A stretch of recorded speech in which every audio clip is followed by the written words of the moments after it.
GEGP. Ray is still catching his breath from yesterday. You know what I like? I like that everyone else loves the receiver class. He has been damn near unstartable for 2 years, and you keep jamming him in your lineup. Here's the kicker, Ray. The offensive line was a wreck. They don't have a lot of weapons out there. I'm clueless at how to get this data, but I just send him a message like, hey, can you pull like this for me and just send me a spreadsheet so I can look at it?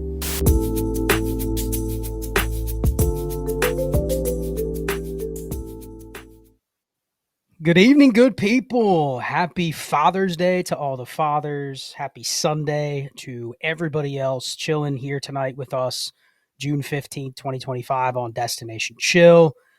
Got a lot of content brewing that's already in the bag and upcoming Dynasty Deal Show. If you're a member here and you're watching tonight, you've already seen the Dynasty Deal Show. We've done a couple of those every Friday night at 9 p.m. The Dynasty Mailbag from last night. Check that out if you haven't already watched. Had some good questions with myself and Brandon there tonight. See a couple people in the building. Boyan, Ty, Brandon in the building as well. Jimbo. Brandon doing a nice job.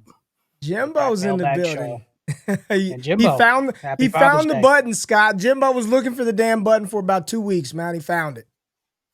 It is there. If you're just seeing this on the replay and you want to join, check it out. The Trades and Chill tier, $3.99. You get Destination Chill every other weekend, and you get the Dynasty Deal Show every single Friday night, and potentially more to come. So you want to be a member now, so you get first access and early access to all the content that we do. But Ray, it's been a couple weeks. We've done a couple things in the Discord. If you're not already over there, you can also join the community, ddfantasyfootball.com. But we're back. There's a lot to talk about. New Trinity tool, which we're going to talk about tonight. This is going to be, I think, the first time we've talked about it like together, where we can actually look at it and talk through it. You and I have talked through it on the phone a couple times, in voice chat a couple times, but happy Father's Day. It was a long day of fatherly duties today for you, so you're probably glad to be on this stream, huh? Yeah, man, it feels good. Appreciate you. And again, I echo those sentiments. Happy Father's Day to all the pops out there. We had a 8 a.m. baseball tournament, Scott, that we went out there and got smacked around early this morning. And then we went to the Rangers game, Rangers-White Sox game, and did all of that. And now we're here. So it feels good to be on the mic. We got wake up tomorrow, but good to see some people in the building. You know, what's interesting, and we're going to just share a little sausage behind the streams. I can't see how many people are actually in here. So it's cool that y'all are hitting the comment button, because it doesn't show it, because I think it's members only. So either here nor there. Every other week, we're here at 7:30 unless there's a schedule change. Glad y'all are here live. Like Scott said, we're going to talk through a little bit of the new updated Trinity tab and why that's important, how that factors into stuff right now, and more importantly, later on. And then we're going to talk through just everything that's happening in the fantasy football space right now from a dynasty perspective. So, I see Brandon saying that the Trinity outcome tab is pure fire. Yeah, appreciate you, Brandon. Appreciate you, B. Big T is in the building as well. Happy Father's Day to you. Scott, where you want to start, though, man? Well, because this is members only, it's something that you and I have had some exchanges back and forth via text, but I want to get your thoughts. I know you guys covered it on Wake Up real briefly, but I want to talk a little bit about the AI in the fantasy football space. Okay. Just kind of pick your brain on that. It's something that I've been thinking about a lot. I mean, we use it. I'm saying not you and I specifically for DD stuff, but just in our lives. I think we probably use it more than you think.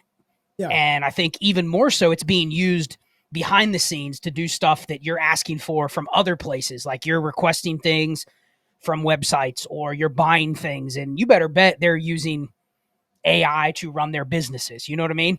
So it makes sense that it enters the fantasy space. Now, not in the most flattering way it was Yahoo this week that was the victim, but there's been other companies that have been, I don't want to say caught, but are using that type of stuff to run their business. But I think it's kind of interesting. What's your thoughts? Like in terms of, I'll share mine just to lead into it. I think the next maybe 5-10 years, and this is just me because I work in an industry also where I use it a lot for my day job, and it makes my life way easier. At the same time, there does require some level of human analysis with a lot of these things that just can't be replicated quite yet. But it feels like the people that are getting ahead are the ones that are able to use it to their benefit, but not to the point where they've just entirely turned over the work to it. Because I don't know if you've made graphics, thumbnails, you've asked it to generate stuff, and you're like, it just isn't quite perfect. Yeah. And then you have to go back and add that human Yeah. touch. I just want to get your thoughts because we're within, a small group here with our members. What's your thoughts? I love it. This is part of what makes Destination Chill dope, right? We're going to get into fantasy football nuance and we'll talk about the tool, but people just like to hear us rap. And in order for me to answer this, I'm going to kick a question back to you. Are you asking me about AI in general and the use cases in which we use it probably, like you say, more often than not? Or are you talking about replacing people instead of, for AI, like art? Because I think it's two different things, right? I think it's two different things. If you're specifically referencing Yahoo and Andy and Dalton, and I don't know either of those guys, and I don't advocate for it, but their business was put out there, right? They were let go. Then Yahoo drops an AI drafted article. So are you asking me how I feel about that or just the use of AI in the space? Because if it's just the use of AI in the space, I hope everybody out there that bought a damn draft guide doesn't go run that through a AI checker, because I bet you every single effing profile read the same for Ashton Genty. I bet a lot of AI was used for them rookie draft guides. I can almost guarantee you it was. And I think some people are better at using it than others, but listen, man, it's not going anywhere. It's tethered to our phones. It's in our Alexa. It's in our car. It's in everything we do. It's in the video game. I mean, it's only going to continue to be a part of our everyday life. And you know what? I'll just say this. There is personal human interaction and feeling that you get, especially when you do video like this, or you're used to reading something from somebody. But Scott, if Jamar Chase goes out there and catches 8 catches for 120 yards and 2 touchdowns, does it matter what medium is giving you that information? Like, I mean, this is what he did. I'm synthesizing this information to help make this cohesive piece for you to consume. Like, it may not be coming from me, but the information is still there. I see both sides of it. I'm not advocating for anybody to lose their job. I do think human interaction is incredibly important, but from an efficiency standpoint, running a business, like, I mean, yeah, if I had something that can make the thumbnail exactly the way that I wanted it, and I just needed to click a button, Jay Rich wouldn't be doing that. And I love him to death, but there'd be no need. There's no need, right? If I could do that. So I don't know. I don't think it's going to change. I don't think it's going to go anywhere. And before you know it, like, it's probably going to be integrated into some of the stuff like Sleeper and shit that we use right now anyway. Yeah, I'm kind of on board with you. I didn't comment on that whole fiasco. There were a lot of other content creators. What I didn't love was that there was a lot of other people from other sites that are probably using the damn thing, right? And they're calling them out going, oh, this is disrespectful. How are you doing this? And, I think from Yahoo's perspective, they have no reason to comment on it. But at the same time, they're probably sitting back thinking, man, sure, was it a PR nightmare to have that get out there publicly? Yeah, that's probably an oversight by somebody. But they're probably sitting back going like, listen, all these people that are commenting on it, either them themselves or their brands or both are using it, right? And I actually notice now, I can tell when people, because I've sent a lot of emails back and forth from my job. I can tell when people don't use it. You know what I mean? Like, and I'm looking at that person, when someone responds to me in what is supposed to be a legally binding or very professional email, and it has stuff misspelled, lowercase letters when they shouldn't be. I'm like, that actually makes you look even worse, because everybody else is at least it's grammatic. You stand out more if you don't use it, I think, going forward. So I think for the written content, like this time of, man, we're replacing writers to just give you puff pieces on, like you said, a week 10 waiver wire article. You know what I mean? Like, sure, for a little while, we might be able to tell that was written by one of these programs or by a generative AI program that kind of fabricated maybe this or that, and you're never going to know unless you fact check it. But at the same time, to think, oh, it's bad to be putting people out on the streets because they're no longer just writing articles. It's like, if all you were doing is writing articles and relying on that, then I don't want to say you like deserve to not have your job anymore, but you do what someone said it best. You have to adapt. You gotta adapt, or it goes away. So I you think gotta adapt. What I'm really fascinated with is, we have stuff like Trinity. It's no secret we're working on the war tool right now, and Yep. I think there's a future to where, man, some of these programs, like, here's where I think we have to adapt, is very quickly. A lot of the information that I already have gone through in my brain that I've formulated over the last 5-6 years of doing content, right? Like, what's crazy is, like, you may be able to have something very shortly where you just paste your sleeper ID in there, and it roster constructs your damn team for you. You know what I mean? There. And it's like, we're there, man. It'll spot things that would take you and I 2 hours to notice. And it's like, yep, you have a gap here. You're going to need this down the road. And like this analysis that whether it's right or not, I'm just very curious when that starts becoming like more of an industry standard.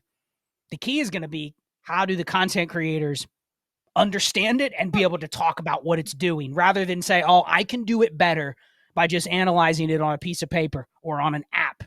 No, there's something that's already probably able to do it faster, better, more data at one time than you are. So that's what I'm curious as, what does this look like when it comes to talking about some of the games that we play? That's where I'm really fascinated. Well, I mean, it's I know it's hard to see it today, right? It's hard because we're at the inception of it. Like, it's starting now. It's this AI use in the space. It's just crazy. I mean, even the you see it a lot with political things, right? Where they'll have like the voice, it'll be the person talking and the mouth is moving with the words, but it's not really that person talking, right? They've found a way to artificially, like, we're living in that now. And I think my big takeaway from this, and something, and a reason why this is so important, this members only place, our Patreon community, our Discord community, is because look at the shift in fantasy sports over the last 3-5 years, Scott. Like, there are a lot of big analysts have been pushed out for the athlete, right? We've replaced, Underdog doesn't need Ray GQ to shell out some code for $25. Like, they got Kevin Hart promoted and Drewski and Gilbert. Like, this space is already being infiltrated by media, by artificial intelligence. Like, pretty soon, the outside of a community, people aren't going to need Ray Garvin and Scott Connor, right? There'll be people who, but that is where technology is going. Not saying that you don't want us or you're not going to want certain fantasy analysts, but there are some people out there who are just like, give me the answers. And if this thing can help me roster construct 100 teams in 2 minutes time, I'm using that. I'm paying my $1,000 subscription and I'm going to use it. Like, this is community and personal interaction with your favorite analyst. I mean, you've got to be involved somewhere, because if you're not at that level, like, it's happening right now, slowly. But it's we're here and we're living in that right now. And as a content creator in this space, it is a little scary. And that's why I'm just so grateful for our community, because these people have been here with us for years on end. They vibe with what we put down. But this writing thing, how much of a stink people made about it, you better believe this is here to stay, and it has already been implemented probably across some of the publications that you read, pay for, and enjoy right now. Yeah, I mean, 2 points, and we can kind of move on to maybe talking some Trinity. But, like, the first thing with some of the tools that have come out in best ball, right? They're controversial, but, like, in a way, like, this is the prime time for those tools. You know what I mean? Because all the stuff we're talking about can do is make those tools and make them even better, make them even more efficient. Like, the tool is what helps you with the actual drafting or doing the moves. Like it integrates to make things easier, but we're just scratching the surface in terms of what the data can do for you in real time and be able to react like literally as you're drafting. You know what I mean? Like it's within seconds. It's way faster than any single person could ever adapt to it. I think that's really fascinating to think about. And my other point, I had something I was going to say about the writing, but we can move past that. But I just thought it would be a cool topic because No, it affects it everything does. in our life. It Everything does. we're doing, whether it's fantasy sports, whether it's gambling, whether it's best ball, whether it has anything to do with you and I, everything else in our life is also being impacted by this same technology. So you can Absolutely. apply this argument to when you're buying your groceries, you know, when you're getting your oil change, like all of these Scott, things you can go. are You don't even have to go leave your house to go to the doctor now, man. Like literally, you just pick up the yeah. phone, tell a doc, "Hey, man, my throat's hurting. I'll send you a script over to your pharmacy."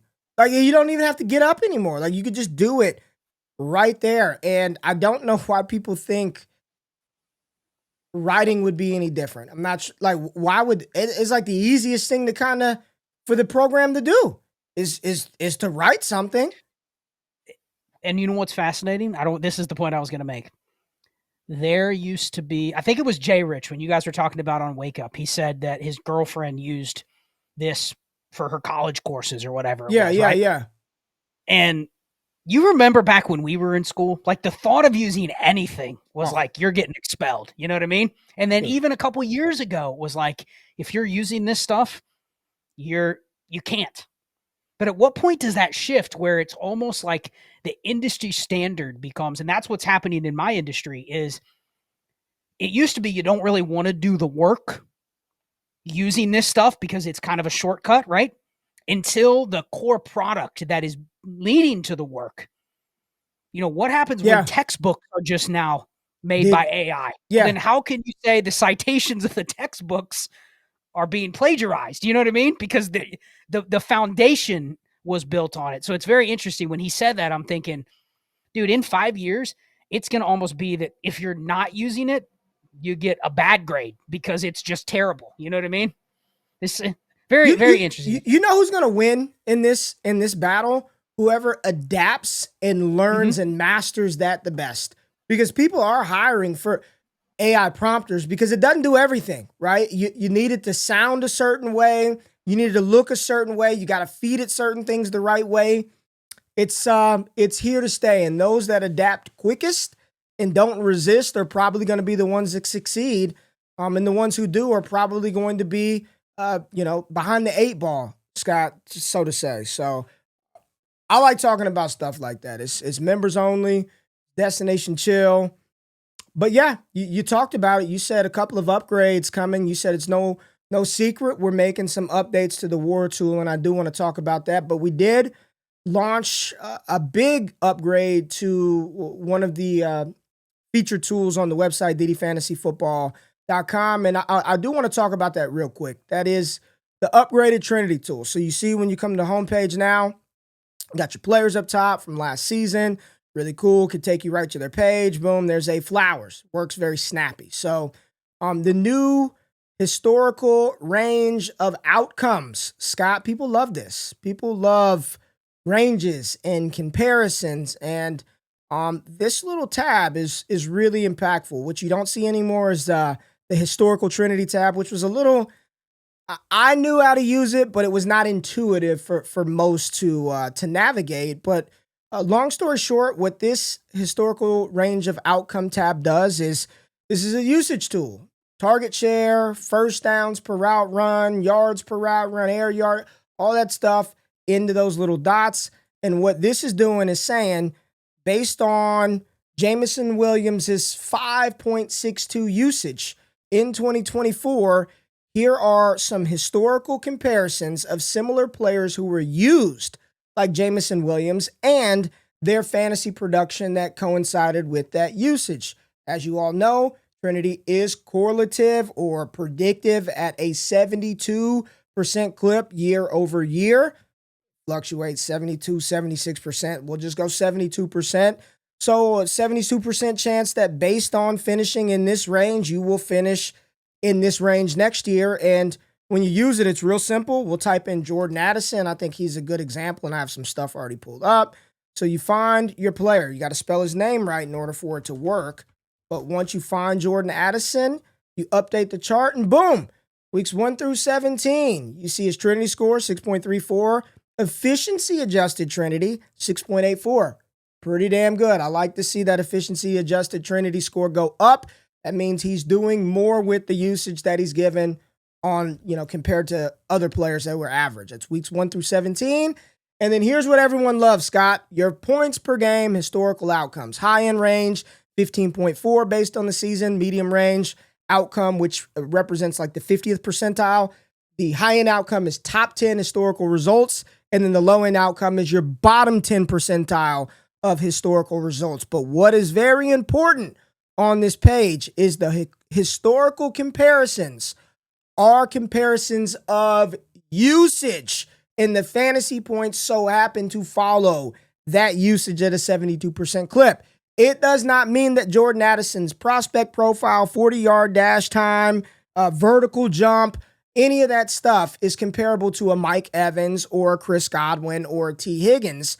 But on the high end, his usage in 2024 should yield around this outcome moving forward in 2025. And then you can filter by specific weeks. And just for the sake of the example, I wanted to look at when Jordan Addison was smashing. That was weeks 11 through 17. And just talk about what this means once you do something like this. Okay, now you see from weeks 11 through 17, Trinity score, 7.25. Efficiency adjusted, 7.74. Fantastic. He was balling weeks 11 through 17. And throughout that time, you see his 3 different buckets of points per game, historical, and outcomes, right? For high end, medium, and low end. So then you see players like Chris Godwin. And I think, Scott, this is the best way to really visualize the comparison, because you see, okay, historical comps, Chris Godwin 2022. What this is saying is during that time period, weeks 11 through 17, on the high end range, Addison's ceiling, top 10 percentile of all players over the last 5 years who did this much shit, is about 18.6 points per game. And you've got Amon-Ra last year, Chris Godwin of 2022, and Deebo Samuel of 23. And now in your head, you're probably like, Godwin 22, was he any good? Was Godwin any good in 2022? Well, thanks to Player Profiler, we've got his game log pulled up, and you can look at weeks 10, 11, 12 through 17 for Chris Godwin, his finishes, right? He is wide receiver 2, 26, 37, 7, 24, and 6. That's the usage that Jordan Addison very similarly range to from that weekly time period. So this is a really I love this chart. I love this tab. I think this is a very useful tab, but I also don't want people to misuse it and just say, all right, Jordan Addison is he's going to be Deebo of 23.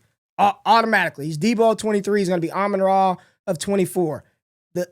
Always remember, Trinity is just usage. Like it that's all it is.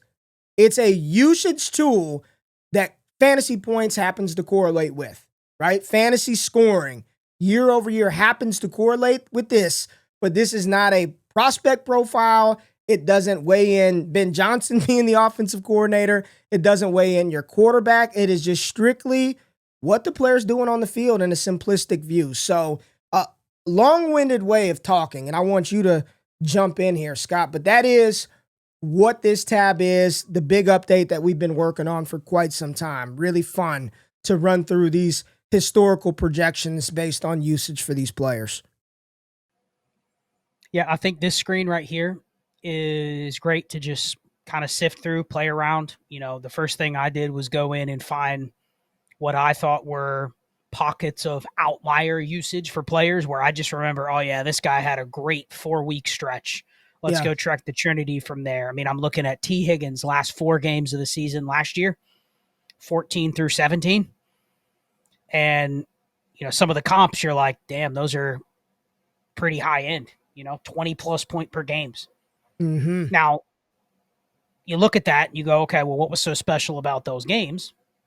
At the same time, when you see that even a 4-week stretch, and this is how we're going to probably want to use it during the season, because if you're trying to project going forward, there's going to be very small windows of time where you have to make these decisions. I mean, we can make decisions based on last year for this upcoming year.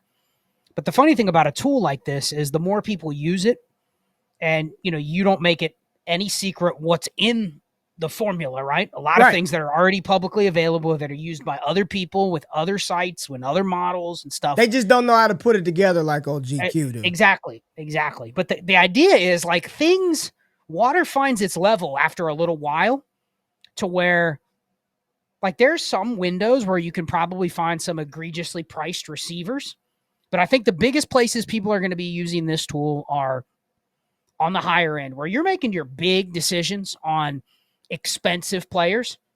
I think this can help you break some ties. And I love the adjusted efficiency tool, because my interpretation, and correct me if I'm wrong, but my interpretation of that is, if you search, go to Keon Coleman. He's an interesting one to me. On the regular Trinity or the historical? Yeah, go on the historical comps, then we can look at the regular Trinity. Just Keon Coleman, entire season last year. So if you look at his whole season, got a Trinity of 5.15, right? Yep. Efficiency adjusted Trinity 4.65. Yep. So I read that as, for the entire season as a whole, Keon Coleman's usage, when you adjust it for, I guess you would call it like just that average efficiency across the entire league, his was actually a little better in his offense than the standard. Is that fair to say, based on the adjusted Trinity score? Well, keep going. Okay. So then you look at Keon Coleman from week 9 through 17. Trinity score goes down, which is a little discouraging for a guy that it goes down in the second half of the year for a rookie, right? But then the efficiency adjusted Trinity score is even lower. Correct. So now you're sub 4. So how do you interpret that? Because then if you change it, not good. But how do you? I mean, we know his Trinity went down from weeks 1 through 8, 9 to 17. So if you take a rookie, and you usually are going to give, I know you said this on a previous video back, I think right when you came out with the tool, like you're willing to give a rookie, 6 to 8 games before you really start studying, like, is their usage what it's going to be, or can they grow into a bigger role? But discouraging. Here's the best. I mean, it's this screen in number form. That's what it is. So right here, weeks 9 through 17, that same subset, Keon Coleman, his Trinity is exactly what it was on the other page, 4.49. But instead, for 2 years, I've always, because I haven't had that tool, right? I haven't had that visualization. But for 2 years, you, me, and everybody else would just look at this and be like, below the regression line, which means for other players who are doing 4.5's worth of wide receiver shit, they're better than Keon Coleman, right? He's not maximizing on his opportunity. He's dropping passes. He's running empty calorie targets. He's not doing like median range stuff. So then when you go here, right? Like he's being used. He's being used, which is great, but it's not accounting for much. So then when you adjust for his efficiency, that line, I don't give a damn, it's 4.49. Like adjusted, he's doing about a 3.98 worth of wide receiver stuff. And that's why the first tab is still king. If you go 3.98, I mean, you're in this range, Scott. This is Elijah Moore 4.0, 7 points per game. That's probably where he should be at based on how he's been used, right? Like he's in that range. We could take the tight ends off, but he's in Nick Westbrook-Akine and Jalen McMillan above the line. I mean, that's his true, based on his efficiency, he should be down there instead of in this range here, in this like 4.5 range. So go back to his week 9 through 17 on the range of outcomes tool. All right. So 9 through 17 for Keon. Yep. And you'll see the discrepancy between his Trinity and the adjusted Trinity. Yep. So when you see that, when you see a number that is more than a half a point lower, it's already not good to begin with, but then it's even lower. What does that tell you about Like if you say, okay, I'm going to dive a level deeper here. Yeah. Is that he's failing to capitalize on the adjust or on his usage Right. by that amount? Or could it be the offense as a whole just inefficient? Like, how do you read that? That is the beauty, because to each his own, right? Because if he look at his 1 through 8. All right, let's go 1 through 8. 1 through 8. 1 through 8. You'll notice something interesting. Let's see. It's higher and it's the same. Same. Okay. So I'm thinking like, okay, something happened. Something happened. Either he's becoming less efficient, or the quality targets he's getting are less efficient. You know what I mean? Like, how do you read that when you see a player that far apart? Let's go one more. Let's go one more layer. Let's go quarter. Okay.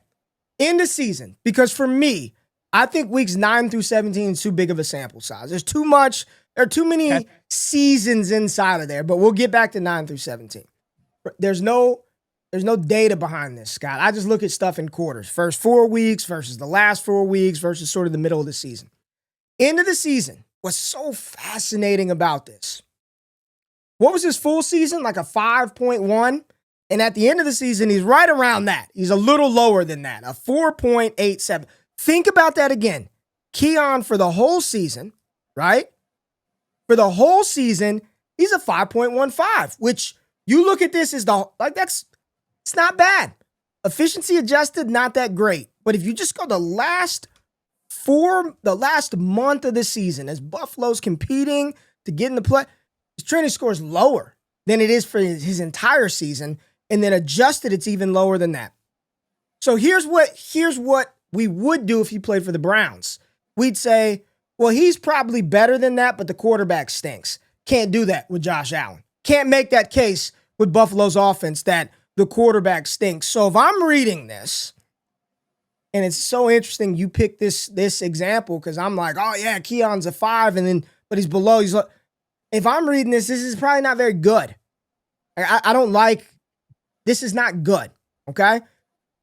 Pause here, though. Keon Coleman. Let me just do this real quick, Scott. Let me just see what Shakir's was. I have something that's going to take this even to another level. That's going to be great. All right, Shakir, 5.57. So what this is telling me, his adjusted one is the same as the regular one. Shakir was doing what he was supposed to be doing with his opportunity. Like he's giving you 11.8 points per game. Last 4 weeks, Keon wasn't giving you nothing. Where do you want to go with it? Because this is I'm liking this conversation. Yeah, so you have 14 through 17, right? Where you had for Shakir. Trinity score for I was going on Keon, but we can stick with Shakir because it's the same team, right? Mm-hmm. So if you go to, let me put Shakir on my screen so I can just look at it. Okay, so Shakir 14 through 17, 5.57 Trinity, adjusted Trinity 5.57. Yep. So Josh Allen, if you just look at the efficiency metric, I think the best one still out there is the EPA per drop pack and the completion percentage over expected. Yeah, that's Josh Allen, week 14 through 17, 4th in the NFL. Oh, shit. So when you apply what we know about Josh Allen, who was the quarterback for all of those games, right? Yeah. It's not, I was expecting, low. Keon's adjusted efficiency or adjusted Trinity went down. Mm-hmm. I would expect, maybe Josh Allen had a couple games where he was a dud. You know what I mean? But then you could literally filter quarterbacks by the same data. So Buffalo dropped back EPA per play during those 4 weeks, 2nd in the league. So any targets, I'm not talking about volume or anything, any targets that Shakir and Keon were getting towards the end of the year during that sample size, they weren't, Anthony Richardson quality. You know what I mean? Right. Josh Allen played good ball. Yeah. That tells me the receiver is probably owning a larger chunk of that drop-off. Of the blame. That sample size. Now, if it was the other way around and the adjusted Trinity was higher, correct, you might go, the quarterback was dragging the receiver up a little bit based on that.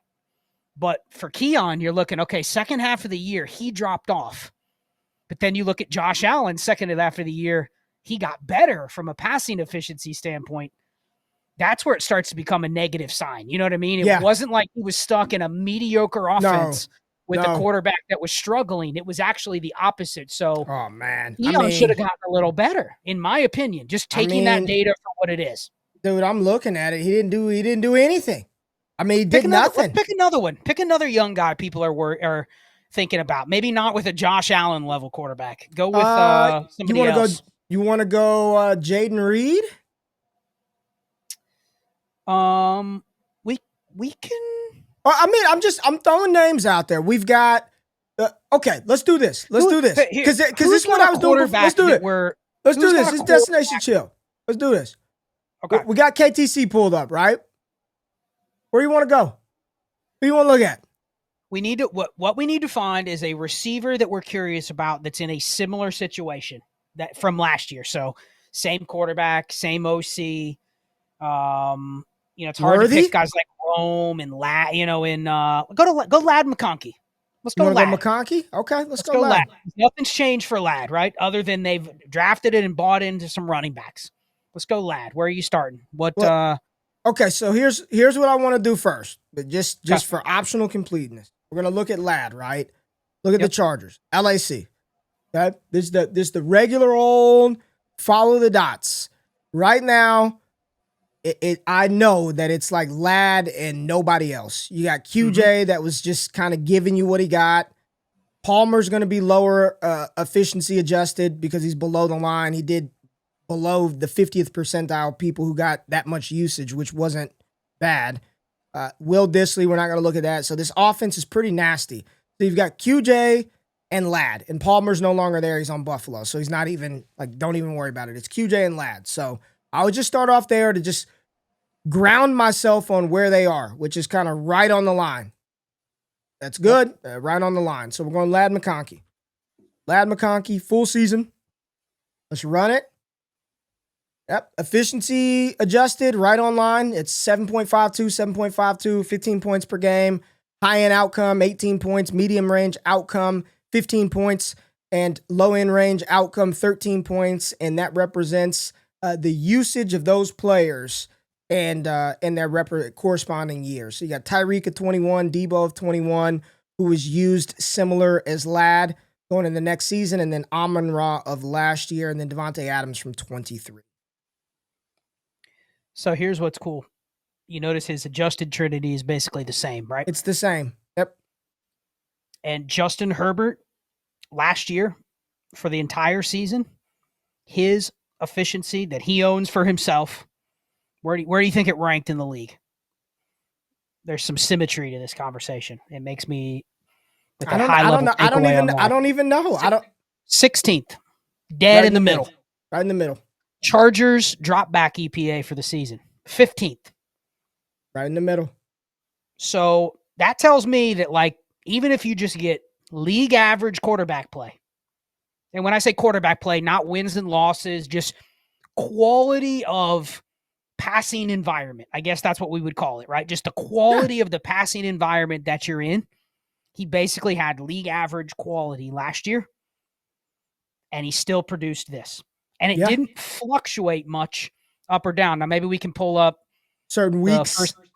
First half versus second half for Lad because he was a rookie.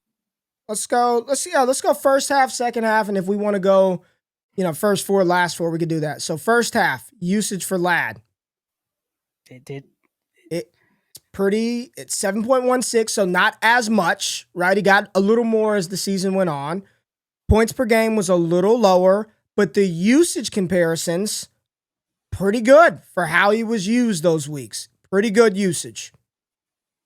And look at 9 through 17 and tell me if you notice something. All right, let's go 9 through 17. We go from a 7.16, where we got to 7.83, which is, I know that doesn't seem like a lot, but that's a big jump up. I mean, he's getting 8 range, which is wild. Efficiency adjusted is still the same, so he's right on par with other players in that range. But the points per game go up significantly. I mean, he was giving up 16 points per game during that time frame.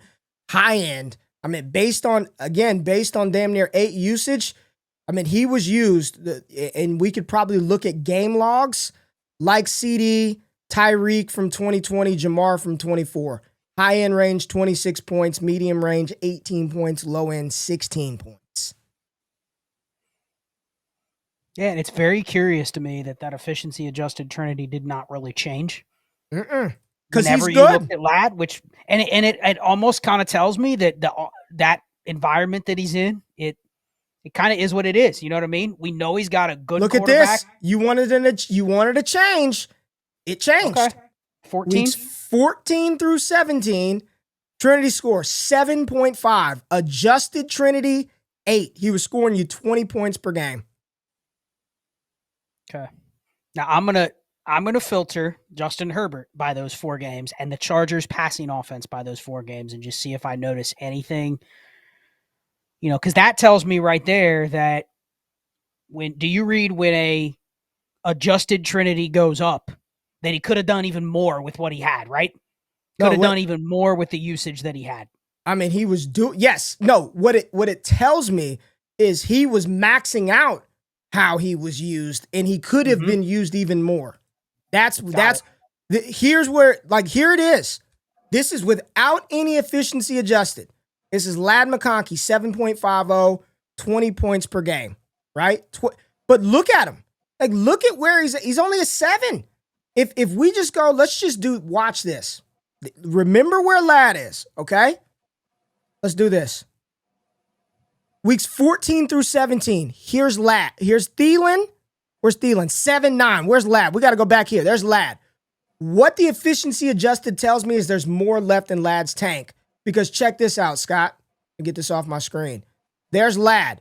You want to see who's used more than Ladd throughout that time period? Let's just go to some receivers who was used more than Ladd during that time period. And actually, this is an easier way to do it because you could follow the dots or you could just use the Trinity report. And then we'll go 14 through 17. Puka Nacua, 9-2. BTJ, 8.95. Christian Watson. Oh, that's 22. We got to go just 24 season. That's his rookie years, excuse me. CeeDee Lamb, Malik Neighbors, Jamar Chase, Jefferson. He wasn't even he's not even on the first page. We got to go past Jackson Smith and Jigba. There's Ladd McConkey, 7.5. Michael Pittman was used more. Keenan Allen, more usage on his team during that time period. So what the efficiency adjusted thing is telling me is based on what Ladd was doing with 7.5 usage, he should have been right here, right after Drake London, in between Devontae Adams, 8.0. That's where he should be.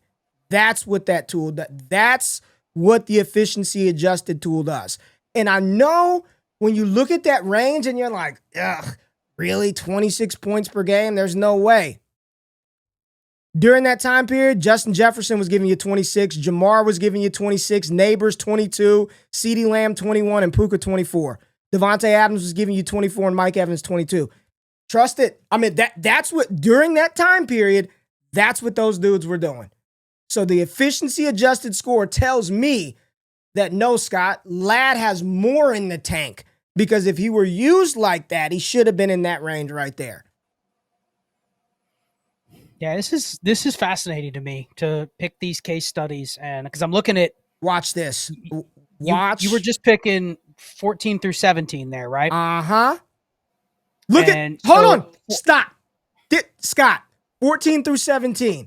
I said Ladd should have been right behind Drake London, right? Mm-hmm. London 14 through 17 had a higher raw Trinity than Ladd McConkey, 8.06. Adjusted to a 7.55. We go back to that Trinity report, 14 through 17. Not 114, that'd be crazy. 14 through 17, Ladd would have been right behind London and scoring you. London was giving you 13 points per game during that time period. 13 points per game during that time period. Ladd was giving us 20. I know. And see, that's where it's very interesting to me to look at these splits of also what the offense was doing during those times as well. Because I'm looking at, that window for the Chargers and Justin Herbert, and what did their offense actually look like? Was it, when I see a Trinity change And Ladd isn't a great example because his was good from basically the rip from the season, right? But if you Yeah. see some of these guys where it's like a massive change for a player between, this 4-week stretch and another 4-week stretch, I think it'll be interesting to go look at some of the quarterback data and the offense data and just see what was going on in the offense in that stretch of time when this was happening. Because a lot of times what is going to end with a player hitting the higher end of outcome, the high end outcome, the top 10%, a lot of times that's probably going to have to marry the high usage with a great environment from a quarterback, right? Yes, like the quarterback absolutely. is helping. If Ladd is hitting 20 points per game, he's not getting there just because of his usage. He's getting there because his quarterback's dragging him upwards a certain degree, or the volume in the offense is dragging him upwards to a degree where it's like, damn, his fantasy points are even higher than I thought they would be. Not because he's not good, but it's like the environment is pulling him even higher into that high-end outcome. So I think you can look at some of these environments and go, even if think of an example. Is there an example this year of a player that you would just bet has a bottom third of the league environment that they're in? Would the Browns be a fair one to say that's the case? Or yeah, the Browns environment. Well, Colts probably similar. Even if Dime starts, like it's still. I think not the great. Colts are better. I think the Colts are. That's a good one. The Colts are a good one. How about would you bank on the Saints being bottom quarter? Probably bottom quarter. Yeah. Okay. So pick a Saint. I know Chris Olave and Shaheed both were injured quite a bit last year, but is there anything on the Saints you could think of that we could look at? No. And here's why. You know why, Scott? Now, I do want to talk Worthy real quick when we get to say, here's why I don't even want to bother with New Orleans. I mean, the distribution was just those two. I mean, there's nobody else. It's Juwan Johnson, Kevin, it's just, there's nobody else. MVS isn't there. We're not talking through Taysom Hill. No Bub means. It's really just Olave and Shaheed, and they didn't play enough. Can you think of another one? There's got to be one where we can kind of look at a situation from last year to this year.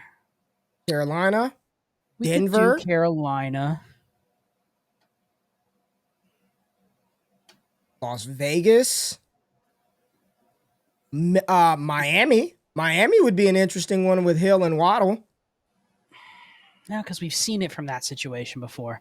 I think. What do you want to see? No. What are you trying to see? I'm looking for an offense that we can project to be like bottom half of the league. I'll even settle for bottom half, but it hasn't really changed much from last year. The problem is a lot of the ones that were that bad, something's changed. Do you know what I mean? You can't, but what do you New England? Well, no, because you got Diggs there. That's changed.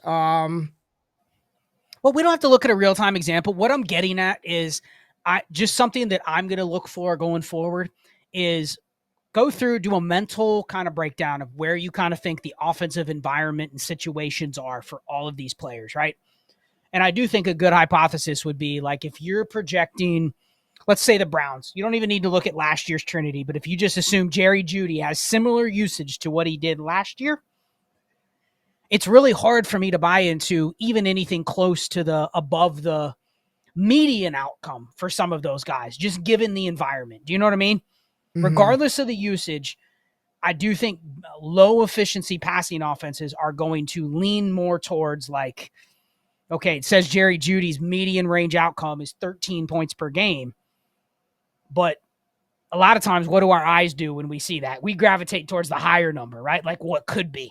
Right. Where it's probably more realistic for it to be, I think if you're expecting it to be an influx of 4 different quarterbacks for the Browns this year and their team's going to be 6-11, the realistic is probably more about the 10.7 to the 13.5. You know what I mean? Somewhere in between there, if I'm breaking ties for the offensive environment.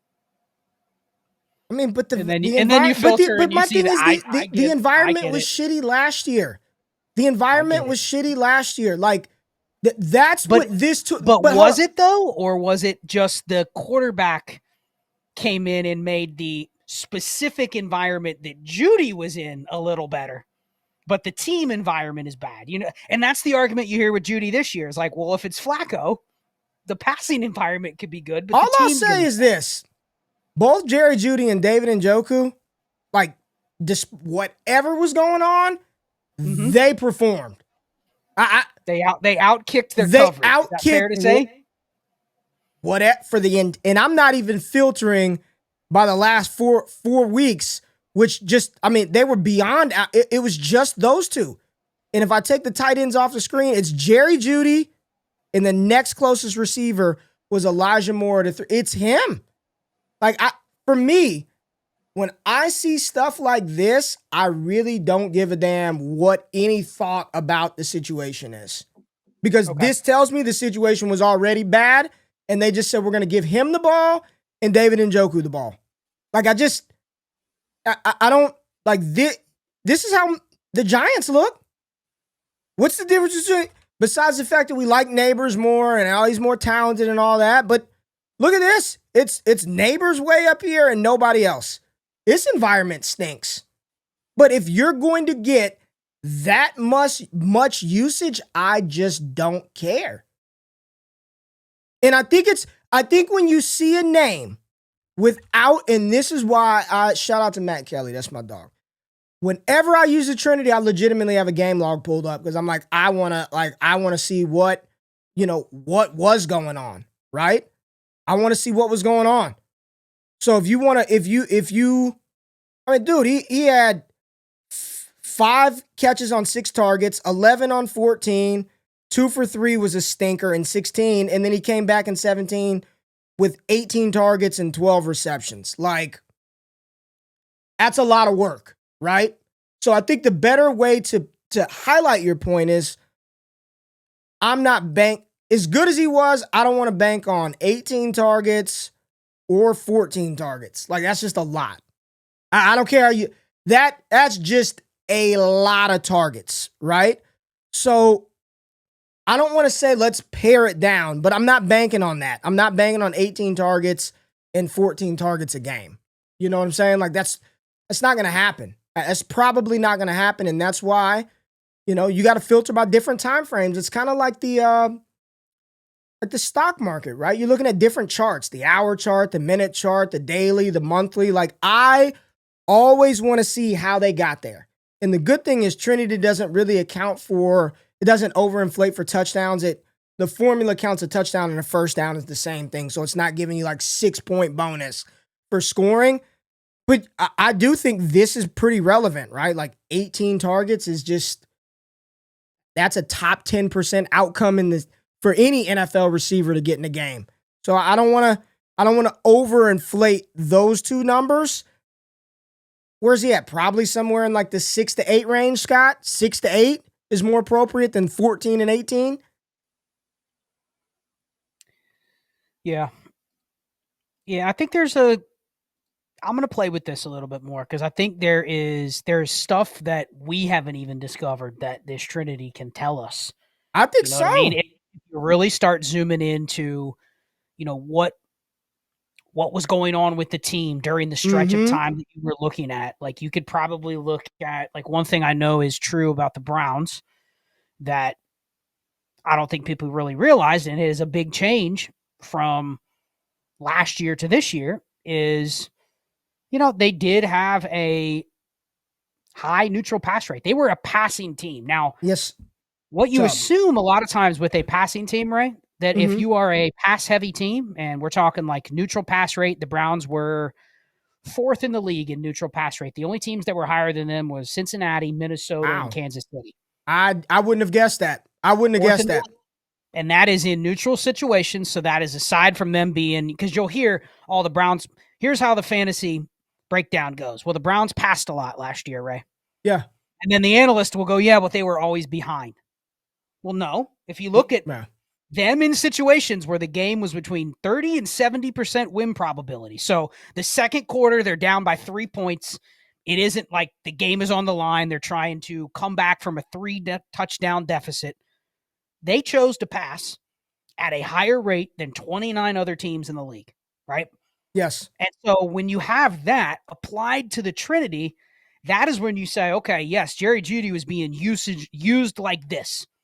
But what the usage isn't controlling for what you were just showing was okay, if I have that usage, but I'm Yes. also in an environment where they're passing I got you. literally 15, 20% more You're than Green capable for Bay, one of those games. that's where you end up with the Yep. 14 target game. Now, Jaden Reed and Jerry Jeudy could have had the same Trinity for the week, but Yes. Jaden Reed's Trinity was based on a game with a Yep. 42% passing rate, Yep. and Jerry Judy's was 58. That is going to lend towards one guy's probably a better bet to get 10 raw targets. The other guy might only get 6. So I think this With is how you marry yeah. Okay, Scott. I see what you're laying down.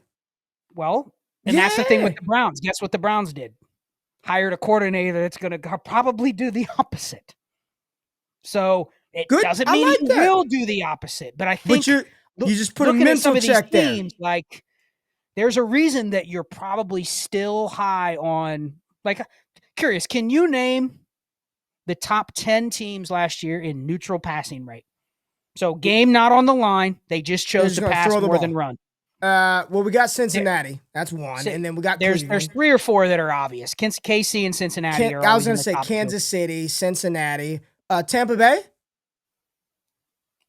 No. Now this is where it's interesting. Tampa Bay 15th. They never had a spurt that was above 9th for the entire season. If you look at like 4-week stretches, Tampa Bay 15th, Detroit 27th. This is interesting because it's not in your head going to correlate with fantasy production. And that's where you start getting into the efficiency and whatnot. The efficiency. Detroit was 27th, right? Wow. Which tells you every time they get some, it was resulting in fantasy points. Denver was pretty neutral, 14th. Okay. Buffalo. No, Buffalo down towards the middle to bottom, 17th. There's going to be some teams, and you're going to say, no way. No way. Tennessee. No, they were low. They were 29th. I'll give you a few. I'll give you Minnesota, you ain't going that low, right? No, Minnesota was, well, and that's why Tennessee felt like such a wasteland last year, right? Yeah. 29th in neutral pass rate with the stone cold worst quarterback in the league from an efficiency standpoint. So you're not only getting the least amount of volume, you're getting the shittiest quality on top of the volume, dude, right? Look at, it's just awful. I mean, I'm just pulling this up to see. Look at Tennessee. It was literally and he wasn't even good. Yeah. Minnesota was number 2. Okay. So that'll be very interesting to track this year. What does this number look like with McCarthy for the first month? Because Minnesota's always been in the top 10 of the league, whether it was Cousins, whether it was Darnold, you know what I mean? That's how they've played. So I'll be looking for Minnesota over the first month of the year. When I filter by this, I don't expect them to be number 2 with McCarthy right out the rip. But if it's number 13, I'm like, okay, maybe they're trying to do the same thing with him at a quicker speed. Now, if it's 29th, that tells me maybe they're trying to play a different offense. You know what I mean? Number 4 was Cleveland. Number 5 was Arizona. Wow. So, again, this probably speaks to the thing that's holding Arizona back is the Kyler Murray efficiency of the offense. It's not the usage. It's not the pass rate. It's the Kyler Murray himself. Like, he's probably dragging those 2 numbers down. Whereas the Chargers were 6. Shocking, because people would tell you all the Chargers want to do is run the ball. Well, last year, no, not true. This one's wild. The Jets were number 7. Wow. Now, we haven't got into, the Jets. Rodgers historically is always pretty high, but he runs at a slower just pace throughout the game. You know what I mean? Like less plays per game, which is a whole other stat. The Commanders are number 8. Great news, letting a rookie quarterback be in the top 10 already with subpar weapons is that's pretty impressive for Jaden Daniels, and he still finished in the top 10 in the league in passing efficiency. So talk about a quarterback that basically had everything going for him. Excited for him. The Seahawks, number 9. Very interesting. If you told me we would apply the Raiders numbers of Geno Smith efficiency, but being used how the Seahawks ran their offense last year, I'd be pretty interested in that. And then number 10 were the Texans. But some of those teams you probably would not. When I say Jets, Chargers, Texans, you don't think pass heavy, do you? No. No? And you know why? It's because a lot of the in our space, a lot of the fantasy points that were scored by those teams were not necessarily scored by the passing By the weapons. pass, yeah. So we're like, man, that team was shitty for receivers. That team was shitty for tight ends. The quarterback didn't throw for a lot of yards. Yeah. But it was a quality thing, right? It wasn't Yeah. a quantity thing. It was a Yes. quality thing that was Yes. holding them back. So anyway, Well, I'm digging this. We could go 2 hours on this oh, stuff. we could. Now you got me. So I just again, and I think this is who did I just look up? Who are you just talking about? What player? Because I had them pulled up as you were. Who are you just talking about? Who are we just talking about? Was it somebody on? Was it the Browns? No, like right. Who did I just have pulled up? I need a back button. I got Cortland Sutton pulled up right now, but there was a receiver that I was looking at as you were talking, and Commanders, Texans, Jets. There it is. Terry McLaurin. Terry McLaurin.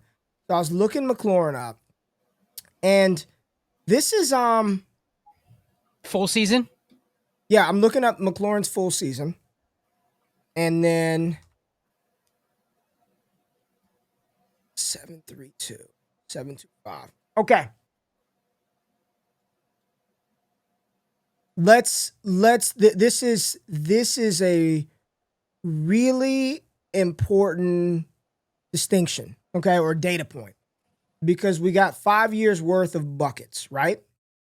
But I want you to look at this, and everybody on here, think about this, Scott, from 0 to 10. If you just kind of look at those grid lines, there are only so many players that are going to fill those buckets up, right? There's only going to be so many people between a 4 and a 5, 5 and a 6.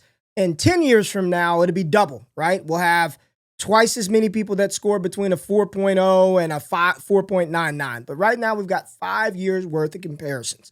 This is a great use case example because what is this tool, Scott? It's a what tool? Usage tool. Usage tool, right? And the usage is not Cortland Sutton versus the rest of the NFL, but Cortland Sutton where? On Denver, right? Mike Evans, not in Seattle. Mike Evans on Tampa Bay, right? Terry McLaurin in Washington with Jaden Daniels, his efficiency, their neutral pass rate. Cortland Sutton's Trinity score, 7.25. Great usage. Anything above a 7 for any player is awesome to be used like that on your team. But what do you see? Points per game. What did he score you? 13.72 points per game.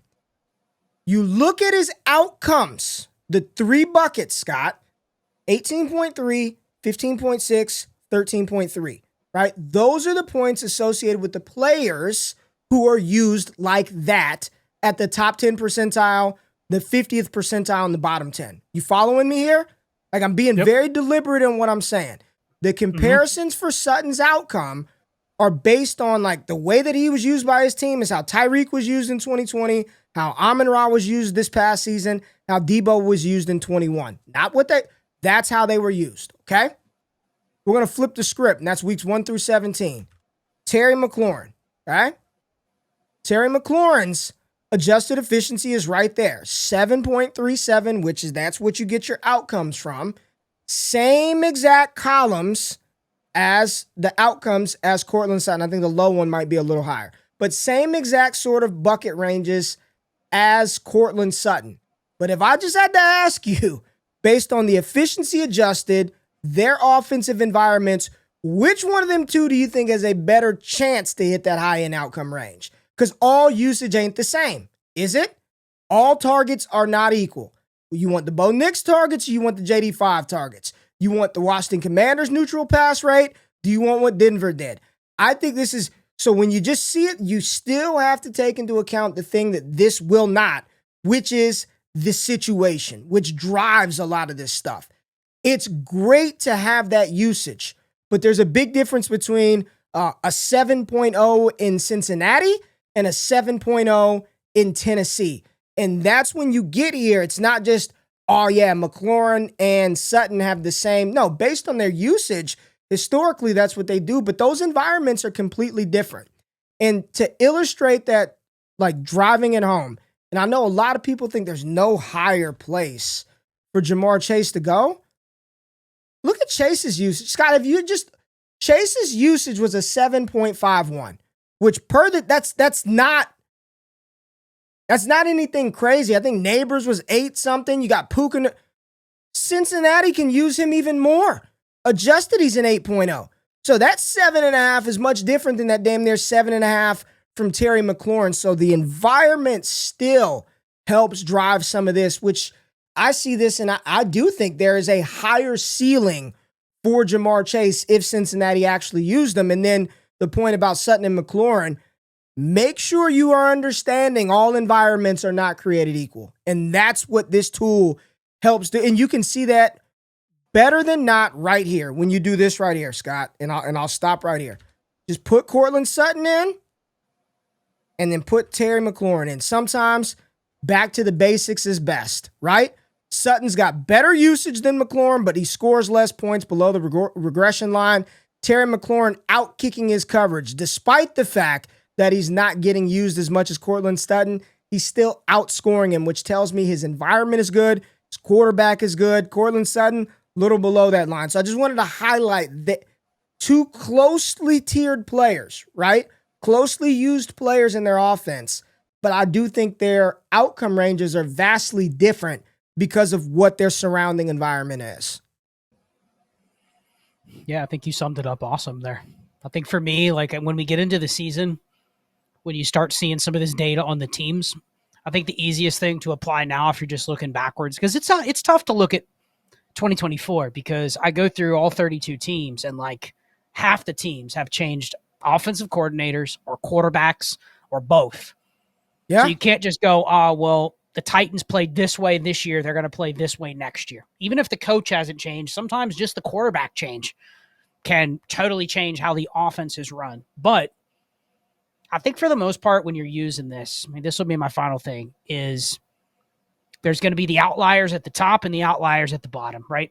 Mm-hmm. There's going to be a couple situations where you go, I mean, truthfully, we have enough data on the Bengals and the Chiefs with Burrow and Mahomes. If they're the quarterback, you can almost just apply they are going to elevate. Their offensive environment is going to elevate the usage that those players are already getting within that environment.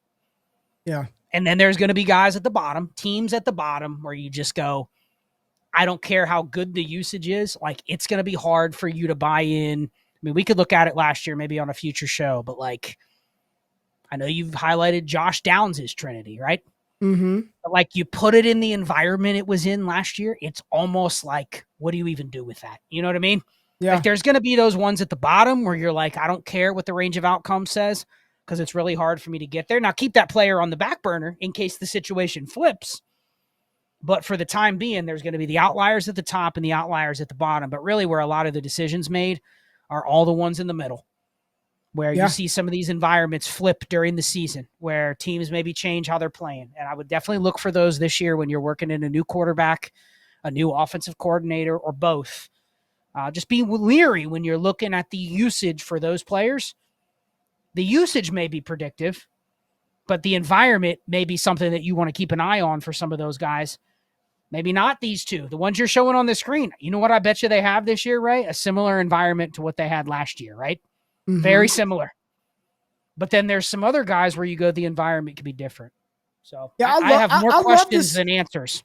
I love the comparison chart just to see what they do on a weekly basis and just how a team prioritizes and where they use and when they play together, what Shakir and Keon Coleman did score and, what it looks like between those two players on a week-to-week basis, like the upward trajectory of a player like Shakir. And then you go look at what happened in those weeks. So, I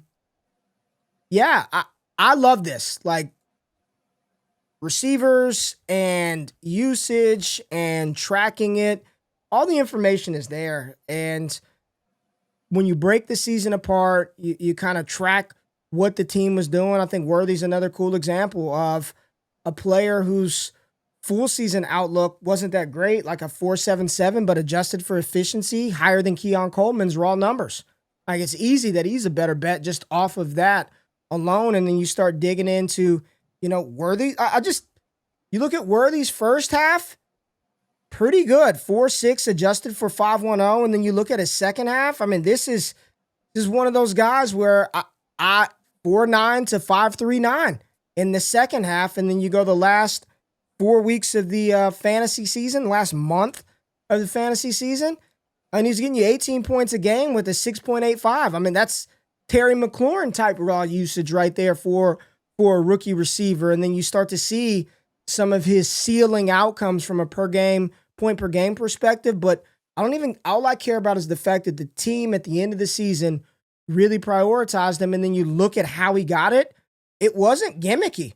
I mean, 6 receptions, 11 targets, 7 receptions, 11 targets, 8 receptions, 9 targets. That's what he did the last month of the season. Weeks 14, 5 receptions on 6 targets. I mean, this dude was just getting the ball, like consistently fed the ball. And then I know these weeks don't count for fantasy, but when they needed him most in the playoffs, I mean, he was their guy. 6 receptions, 7 targets, 8 receptions, 8 targets, 157 yards, and 2 TDs in the Super Bowl, 90% snap share. Like, Worthy's not leaving the field.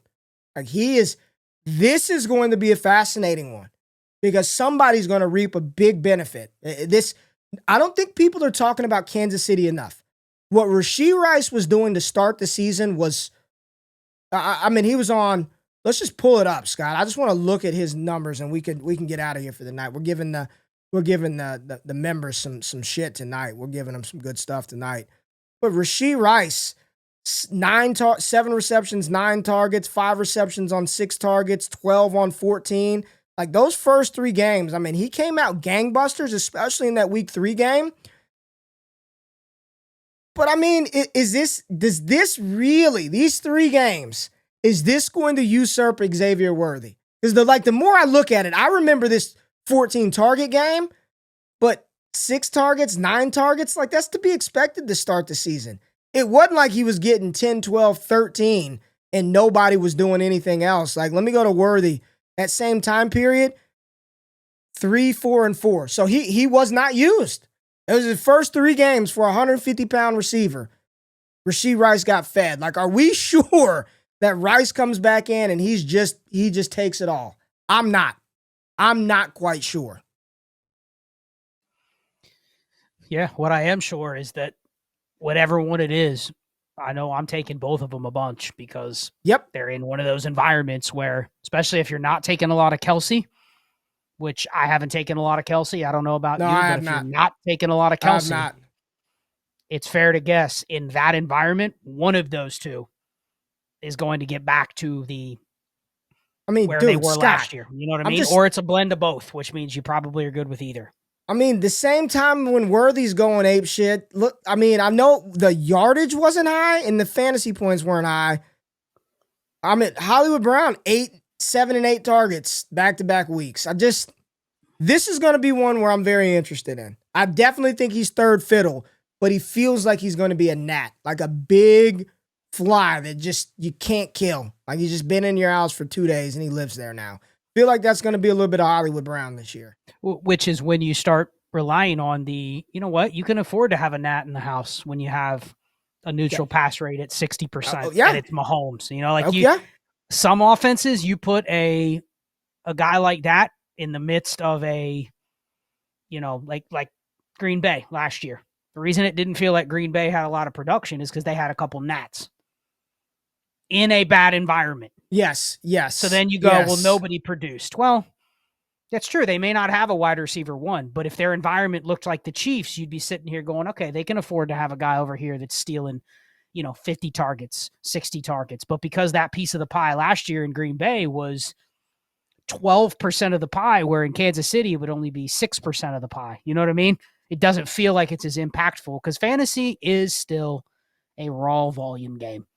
I don't care how efficient a guy is. I don't care about any of that. You need the volume, right? If you just told me who's going to get the most, and that's the only stat I knew, you a lot of times would just take the most. Look at how much most goes on in Kansas City. This is Rice is back, Kelsey's back, Hollywood is back. He's gone, but there's X Worthy. His name doesn't even pop up. Name doesn't even pop up because he wasn't getting used that much at the beginning. But I mean, this is a good offense. I mean, that's what you love to see. That's what you love to see. So yeah, that's there's a lot. I think there's so much that you can just take away from even just looking at this. I know this is a good offense. Even the scrub players like produce better than they should, right? Even the ones who don't get anything, they're just it's a lot. The receiver position and quarterback position are just, they're synonymous. They're one and the same. You could just go through whatever team you want, and just by looking at this chart, you can tell what offense was shitty and which one was good, man. Like you can just tell which offenses were like, this is a great, look at this. Just for what this offense is, this does not mean that Jalen Hurts' offense throws the ball more than Joe Burrow. But what these receivers do in this offense with what they got, with what they get, just a good place to have them three. But you don't want anybody else. No Jahan Dotson, no Grant Calcaterra. You don't want any of them. Nothing. Them three, the big three, and that's it. Well, I think that's also something that you can use this for is, the measuring the concentration of an offense, right? Like, sure, A.J. Brown and Devontae Smith are earning a lot of that usage because they're really good, right? Yeah. But there's also a choice by the Eagles to go, you know what? We're going to give them a huge chunk of that pie compared to other teams where, even go to Cincinnati. Like they have some gnats, you know what I mean? Yeah. But they made up for it with volume. But good Lord. And I'm not saying that Jermaine Burton and Yoshivas and Gesicki are going to take away from Higgins and Chase, because they're not. No. But what if all of a sudden they just decided like one of those gnats just went away? I mean, you know what I mean? I do. Where you can look at this kind, and there's injuries as well, because this is for a full season. So sometimes if a team had a bunch of injuries to some mid-level players, they'll bring in other players, and it looks like they had 11 gnats on that screen. They didn't have 11 different guys that they were using. And it's tight ends on here too. Look, that's all the receivers. There you go. That's it. And let me just say this, since we're here, Scott, you know what this also tells me? If I'm going to buy a dog shit best ball dart gnat, I want him on a good offense, because even though Yoshi Voss is only getting, like, this usage is nothing, but it's better than everybody. It's better than everybody else who gets that usage on average. I mean, off of that 3.48 usage, he's scoring you 7-9. You know what gnats I don't want? The low ones that are below the line. Traylon, right? Like honestly, like these are the ones who are these are the cloggers that just are there and aren't used. Like you don't want down here. When you go to this main page, Scott, down here, you don't want that. Dante Pettis and who's this? Kevin Austin, he was picked up. David Moore. I'm going to out myself here because I think I've fallen into the trap. I know you mentioned the Colts are maybe not a poor offense. But you know who I've drafted a lot of, Ray? Who? A.D. Mitchell and Alec Pierce. I can make a case for Pierce. I can make a case for Pierce. The Pierce without Tyler Warren going in the 10th round. That's where the gnat, Alec Pierce and A.D. Mitchell, you start saying, okay, wait a second. Somebody's getting... You just said this, but yet you're still drafting, Charles I don't want A.D. Mitchell. Has 18% A.D. Mitchell and 14% Alec Pierce. I mean, you should just draft Yoshivas over all those guys pretty much every time. You probably should. You probably should. Like this is poor. Let's end on this. Let's just, based on what A.D. Mitchell did last year. Let's look at just. I know this isn't going to be fair to A.D. Mitchell, so it's not bad. Okay. But that's high end range. That's Adam Humphries, Keelan Cole 2020 usage. Keelan Cole 2020 usage. For if everyone remembers that, don't they? I'm kidding. When you can't even remember the seasons in there, then Yeah, I know. Great, but yes, that's how I use it. Like those guys are tough bets. They're just. The point of this tab is to help you understand what you saw on the other tab. That historically, at a 72% clip, like this is probably what you're looking at from a player who was used when the efficiency was like a 3.0. Like that's what you're kind of looking at is a gnat, but nothing probably pretty good. All right, Scott. We went a little over for the members tonight. We went a little over for the members. Go ahead and tie a bow on this, man. People are saying they enjoyed this a lot. Yeah, I mean, the Trinity tool has just more depth to it now. You can start diving in and telling yourself these stories about, especially you and I, we're drafting a lot of best ball, and we're always trying to find the smallest of edges. I think there's not really an edge out there in stacking and correlating and all that stuff. Like that's already been solved. But even I find myself in these drafts. I mean, just with the Colts example, right? I'm applying the A-Rich to Daniel Jones, and I'm just assuming, okay, maybe they get to be a league average passing offense, right? That still doesn't mean I want the fourth or fifth option on that team. Right. So I probably should back off on drafting those two players, even though I'm sitting here telling myself a story. Well, Tyler Warren's fine, but he is a tight end. He's not going to impact A.B. Mitchell or Alec Pierce's usage. And then, okay, well, I don't have a lot of Michael Pittman. I'm kind of fading him a little bit because I think he is what he is. Maybe it's one of these other two guys. But the reality is those other two guys are probably gnats on a average or below average team, which the Trinity says pretty much that's not where you want to be taking your round 16 through 18 flyers. You should probably take Jalen Royals. Even if he's not good, it's probably an environment where it would produce better if he does get any sort of opportunity. If he gets Alec Pierce's usage, he's probably 20% better because of the environment he's in. That's how you can kind of use these things in marriage with each other. So fun times. 100%, man. Now, I'm just looking this up. I just for shits and giggles, Scott, I'm trying to see what that 2022 Giants regular season leader in your, oh boy. Do with this what you will, but we will end on this note. 2022, Giants won a playoff game. Daniel Jones probably had the best year of his career. 3,200 yards, 15 touchdowns through the air, 5 interceptions in 16 games played. He's got 15 passing touchdowns for that Daniel Jones, 3,200 yards. Probably his career year. I thought the tool was broken, so I had to go to light mode because I was like, I can't find anybody on here. Like something, I got to call the deval team. Like something's wrong. Daniel Jones. Dude, look at this. Look at the usage in 2022 for the Giants. They're leading. Look at this, man.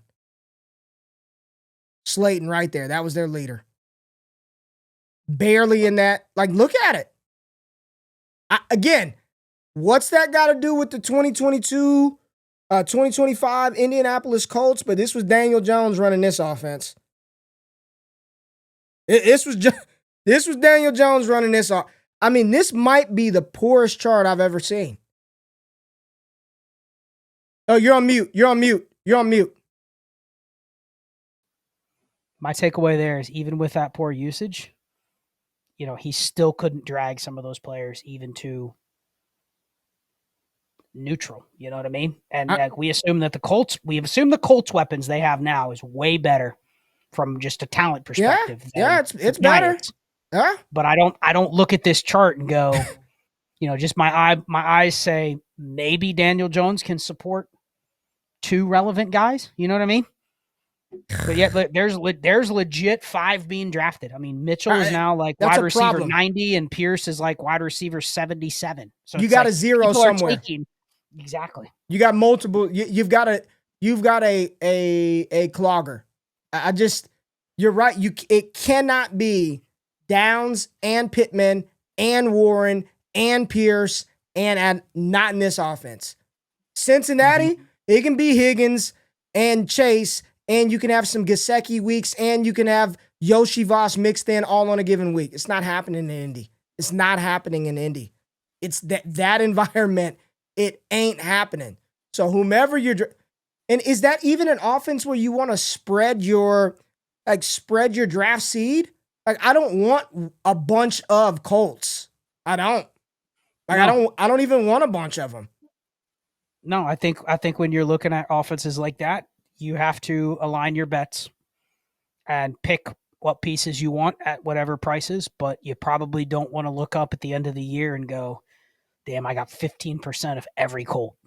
Oh, Because you've probably wasted a big chunk a because big there's chunk. just no Yes. chance they can support all 5, let alone even 3. So I love Brandon's comment. If Shane would have had Trinity in 2022, they would have made some different decisions. Well, tie bow on this, and you did touch on War, which will be done before we do the next Destination Chill. So just quickly, what can people expect from the War Tool upgrades? And thanks for diving through some Trinity with me. I know you guys are going to be talking about it a lot as we just do, just organically as we talk through our content, because it's just an easy thing to type in a name and be like, okay, so here's the range. It's not 100%, but here's minus 260 odds bet for how his usage could look next season or this upcoming season. So talk about the upgrades to the War Tool that we got coming and what people should be excited for. It's members only, so we don't pitch you, but if you want the tools, go to ddfantasy.com and join and sign up. Scott's got a code. You can get it off 50% off for the first month to try it out. Yeah, I think and I'll save some of it for when we can actually show it. But just give him a teaser. Give him a teaser. I think the taste is the visuals will be much better for you to see your specific league. Because just looking at the graph, sometimes, I've seen a lot of people misinterpret what the graph means when it comes to what should I do when I'm picking position versus position. So I think the visuals will help you understand your league better. And you still, just like Trinity, you have to have the context of the player pool, right? There's still a dynasty market and a player pool that has nothing to do with your roster, right? There's same thing with Trinity. You can look at the usage, but there's still these other things that come in and influence like where and why and how much you want to spend on making these decisions. But this tool will make it very simple for you to go, okay, I have a very good understanding of ADP and where all these players kind of sit, value range, what they're going to cost to invest in if you're building a team from scratch. But this will kind of tell you, okay, now that I have that memorized, I can now use the War Tool to really look at my league and go, oh yeah, I know in this range of running backs based on this scoring is an easy place where I'm going to be able to fill this bucket. And the War is telling me this bucket can be filled okay in this range. And that's looking at those decisions like position by position and in your flexes is going to be awesome. Agreed. All right, y'all. We appreciate y'all. Y'all are our members. We thank you. We love you guys using the freaking emojis and badges. I think Jay Rich is going to add some more for you all as well. Remember, you guys get early access to this before anybody, so you can get on the tool, play around before everybody else does. This will be posted on Friday of this upcoming week. Make sure you stay tapped in for the Dynasty Deal Show this upcoming Friday. Y'all get access to that. Scott, anything you want to say to our people, man? I've been enjoying engaging with the comments, seeing the different badges and prioritizing those. Like, I don't know. I feel like with members, we can be a little more like unbutton the collar a little bit. Like this is how the shit that we talk about all the time, man. I'm wrap us up, but I'm just shout out to the members. Yeah. Just like the first 20 minutes of this conversation, we probably would not have done that the way we did it if it would have been out there to everybody else. So you're going to get just Ray and I, just two friends talking about this stuff because this is what we do when we're not on air, when we're not in the Discord. Like we're still always going back and forth with this stuff. So join us every other Sunday night on Destination Chill and then Dynasty Deal Show every Friday night and more to come. So thank you for rocking with us. Thank you for tuning in tonight. We're out. Y'all know what it is, man. We love y'all. DD for life, all gas all the time. Y'all have a good evening. Make this week great. We'll see y'all on the channel. We out. Peace.